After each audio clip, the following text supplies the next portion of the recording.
അസ്സലാമു അലൈക്കും വറഹ്മത്തുള്ളാഹി. നമ്മളൊക്കെ നമ്മുടെ കുട്ടികളുടെ മുമ്പിൽ നിന്നുകൊണ്ട് സംസാരിക്കുന്നവരാണ്. എന്നാൽ നമ്മുടെ കുട്ടിയുടെ മുഖത്ത് നോക്കി സംസാരിക്കാൻ പാടില്ലാത്ത 5 കാര്യങ്ങളുണ്ട്. അതിലൊന്ന്, നമ്മൾ ആ കുട്ടിയുടെ മുഖത്ത് നോക്കിയിട്ട് ചീത്ത വാക്കുകൾ പറയരുത്, മോശമായ വാക്കുകൾ പറയരുത്. അങ്ങനെ പറഞ്ഞാൽ ആ കുട്ടിക്കത് നെഗറ്റീവ് ചിന്ത വരികയും അവൻ്റെ കൂടെയുള്ളവരോട് അവൻ ഈ സംസാരങ്ങൾ, ഈ വാക്കുകളൊക്കെ ഉപയോഗപ്പെടുത്തുകയും ചെയ്യും, പറയും. ഈ ചീത്ത വാക്കുകൾ അവൻ പുറത്തു പോയിട്ട് അവനും പറയും. 2, നിന്നെ കൊണ്ടൊന്നും ആവില്ലടാ എന്ന് പറഞ്ഞിട്ട് അവനെ നമ്മൾ അടിച്ചമർത്തരുത്.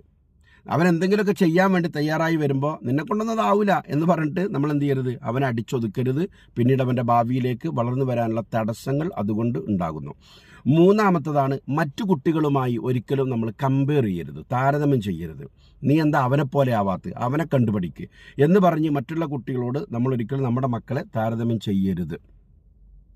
4-മത്തത്, നീ മണ്ടനാണ് എന്ന് നമ്മളെ കുട്ടിയോട് നമ്മൾ ഒരിക്കലും പറയാൻ പാടില്ല.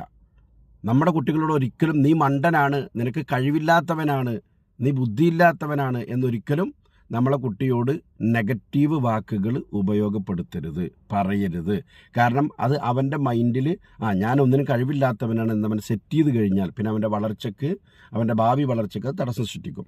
അതേപോലെ തന്നെ 5-മത്തെ ഒരു കാര്യമാണ്, നിങ്ങളൊന്നും ജനിച്ചില്ലായിരുന്നുവെങ്കിൽ ഞങ്ങൾക്കൊക്കെ വലിയ സുഖം ഉണ്ടായിരുന്നു, നിങ്ങളൊക്കെ ജനിച്ചതിൻ്റെ ശേഷമാണ്, കുട്ടികളുണ്ടായതിൻ്റെ ശേഷമാണ് ഞങ്ങൾക്ക് പ്രയാസം തുടങ്ങിയത് എന്നൊരിക്കലും നമ്മുടെ മക്കളെ മുമ്പിൽ വെച്ചുകൊണ്ട് പറയാൻ പാടില്ല.